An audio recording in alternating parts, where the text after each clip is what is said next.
First Lieutenant Clint Lorance is currently serving a 19-year sentence after being convicted of 1 count of murder and 2 counts of attempted murder for a split-second decision he made on the battlefield in 2012 to fire at 3 Afghan men who were speeding on a motorcycle toward his platoon. So what do all these cases have in common? What could the President of the United States do about it? And why are our American heroes falling victim now to military prosecutors? Joining us now is Don Brown. He's the author of the new book, Travesty of Justice, which tells Lieutenant Lorance's story. He's also a member of Lorance's defense team.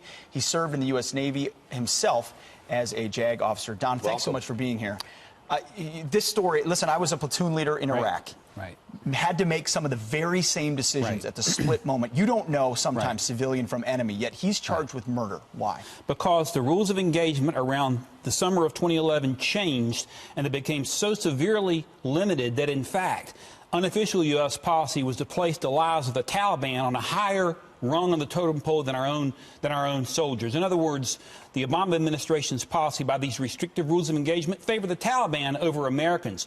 Clint Lorance is an example of that. And if you don't believe it, you can compare and contrast the cases of Bo Bergdahl, and now I heard you guys talking about Assange a moment ago, Bradley Manning, who turned those documents over, got a 35-year sentence. Obama lets him walk through it free. And when you look at Bergdahl is a traitor to this country. You know, he abandoned his men. We sent dozens of soldiers looking for him. 6 Americans lost their lives. Obama swaps 5 Taliban terrorists to bring Bergdahl back. Bergdahl pleads guilty to desertion, and this left-wing military justice system gives Bergdahl a tap on the wrist, lets him walk. And by contrast, Clint Lorance, who is an American hero who takes his men into battle, is serving a 19-year sentence because his men opened fire on what appeared to be a Taliban suicide attack. And by the way, we later found evidence. Colonel John Maher, the leader of the defense team, found biometrics evidence that the guys that were shot, are actually Taliban bomb makers. And yet Lorance rots in prison at Fort Leavenworth today. I was with him last week. Today is the day we need President Trump to take action. I love you guys, love coming to the show, but I don't want to come back 6 months and lament about this again. We've got a presidential proclamation drafted by the defense team. Got a copy of it right here. The president, Mr. President, you have the greatest signature of all presidents that I've ever seen, historically. All right, we're going to get to that. I'm going to mention that in a moment. I first want to be fair to the Army. Their statement regarding the Lorance case. The Army has nothing further to add in this case. So we're trying to be fair, but basically they're not saying much. And I get there's ongoing legal matters, and sometimes you can't weigh in. But the proclamation I mentioned here, you know, just give us the gist of what you want the president to sign. The President of the United States, under Article 2, Section 2 of the United States Constitution, is Commander-in-Chief of the Armed Forces. Everybody, every active service member from the highest 4-star down to the lowest private works for the President. He is the Commander-in-Chief. And under Article 60 of the UCMJ, not that he even needs this authority, he has the power to disallow or to disprove the sentences and findings for Clint Lorance. We're not asking for... Is it essentially a pardon, or is it... The problem with the pardon, and we appreciate what the president did with Christian Saucier, a pardon implies guilt. Clint is guilty of nothing except for being a red-blooded American patriot who put his lives on the line for his country. And by the way, Clint loves his country so much and loves the Army, he still wants to serve. But a disapproval of findings will wipe the whole thing out. This is an order to the Secretary of the Army to reinstate Clint to active duty, to give him back pay now for the 6 years he's rotted in Leavenworth. And also it's an order immediately to the Commandant of the United States Disciplinary Barracks at Fort Leavenworth to let him go today. Don, to be clear, he's charged with murder. He was convicted of murder, and who he murdered were members of the enemy on a battlefield he was sent to fight for this country. That is correct. They were riding a motorcycle, charging his position. He ordered his men to open fire because they appeared to be bound with explosives. And they'd already been attacked by suicide bombers. Yes, they had. This was July 2nd, 2012, to put it in perspective. Just 3 weeks earlier, there had been a suicide bomb just at Kandahar Air Base, killing 22. Sorry, Ed. All right. Wow. No, Don Brown, we appreciate it. The author of Travesty of Justice. Check it out. Remarkable case. Check it out. Hey, Thank God you, bless Clint. Give him our best, Tell him. please. Thanks for what you guys are doing. God bless you both. It's a tough job, and he did it for our nation. Remember the case of Army First Lieutenant Clint Lorance. We brought it to you on this program, who was fighting the war on terror when he ordered his platoon to fire at 3 Afghan men who were approaching on a motorcycle as they were on a patrol. Now he's serving a 19-year sentence in Leavenworth after being convicted of 2 counts of murder on the battlefield. And a new docuseries is examining the case. Watch. I had dreamed of the time where I would become a platoon leader.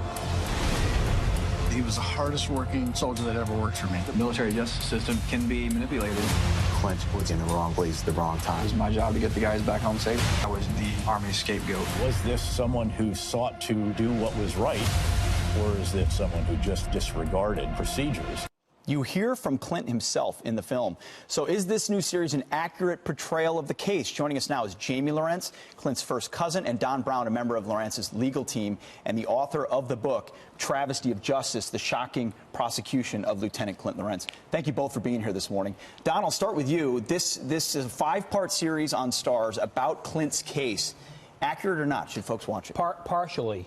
The documentary, I don't believe, is designed to tell the full picture. It's designed to create controversy. If you want to read a review, the New York Times had a decent review. It says it doesn't give any answers. The documentary does some good things. Pay attention to Colonel John Maher, the founder of our defense team, a leading biometrics expert who exposes biometrics expert. The Army hid evidence that Clint killed Taliban bomb makers in this case, Pete. And so the documentary does a good job there. And we're trying to hit that even harder now. I'm holding a report right here, which you got released through FOIA, which shows that the bomb makers that the guys that Clint's platoon killed, the folks on the motorcycle, were bomb makers. Absolutely. The government held that from the initial defense team.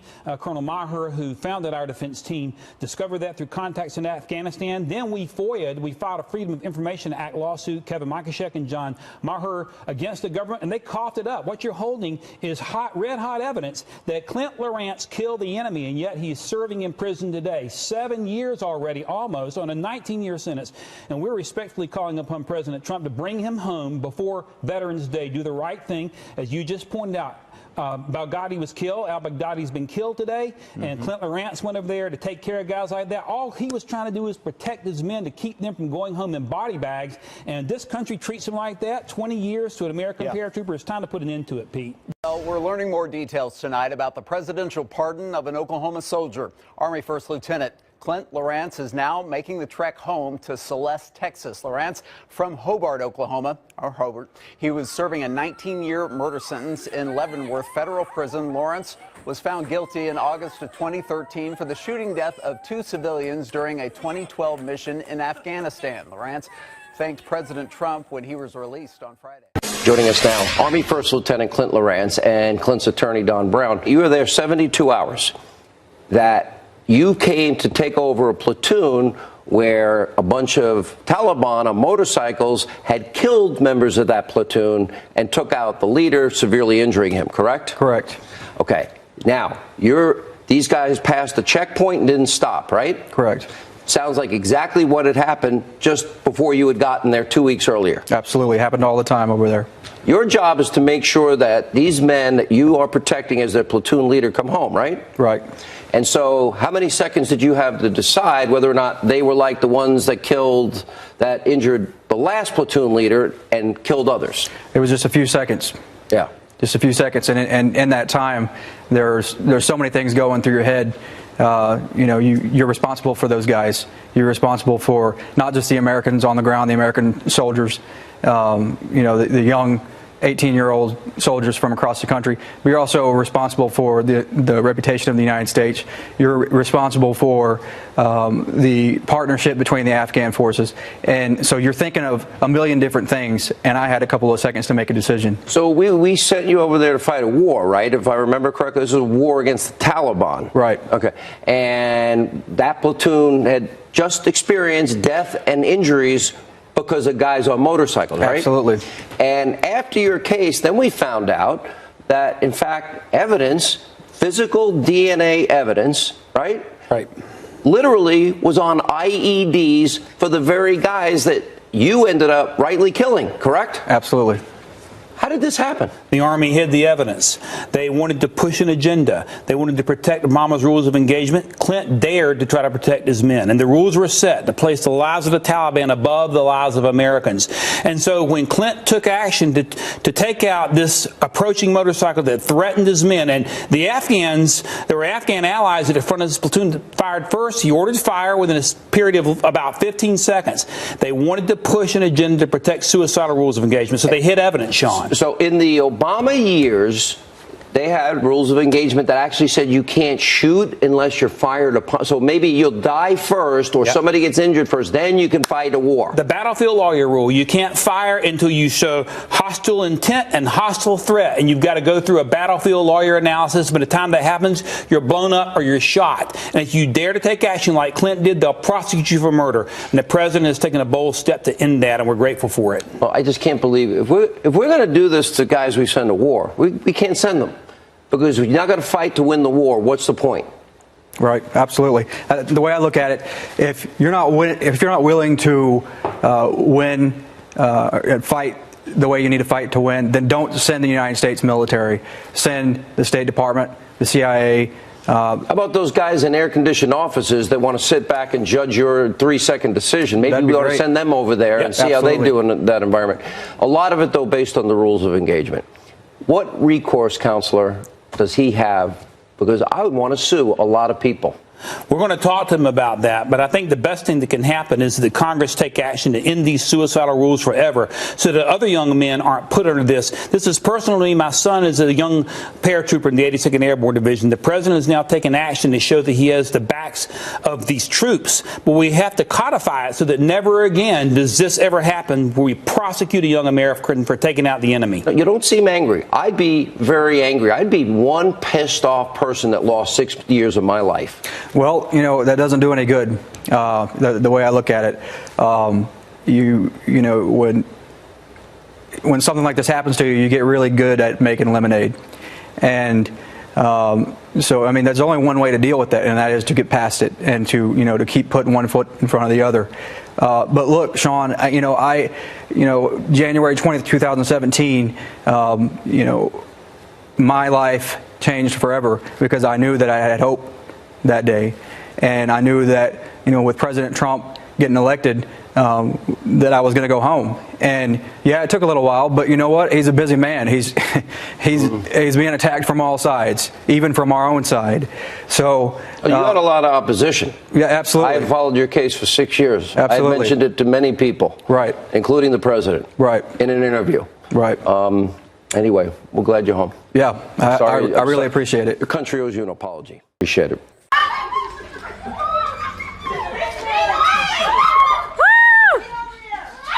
Stay close, stay close. All right, everyone, this is the moment. Here's Clint.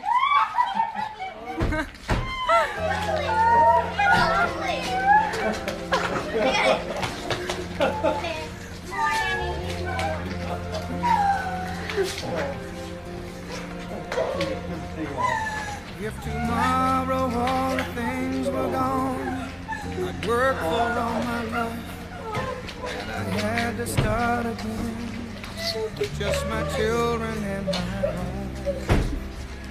Thank my lucky stars to be living here every day. Say hi to your fans. It's Clint.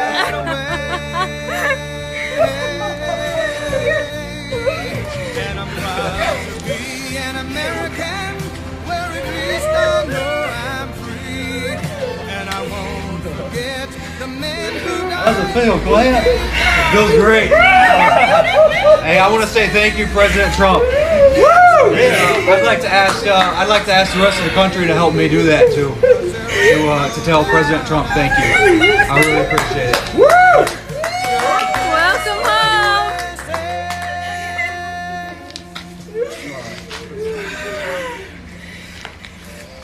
Now.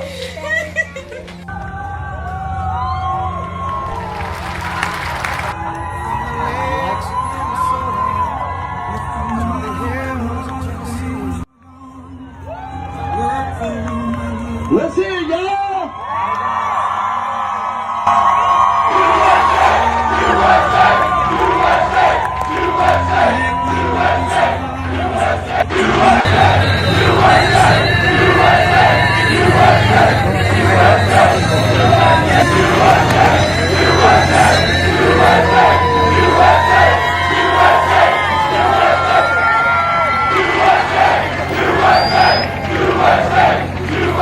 USA!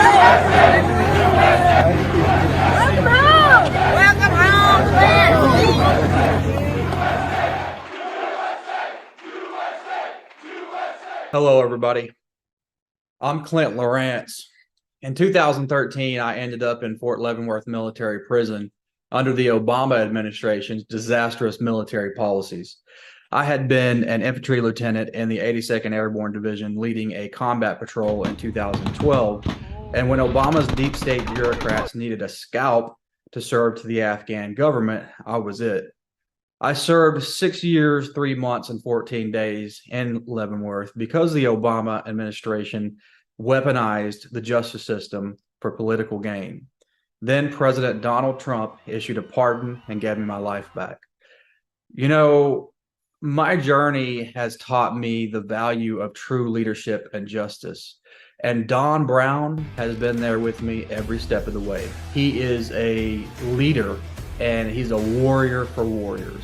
President Reagan, one of the great mantras of his administration was peace through strength. Once again, never have so many owed so much to so few.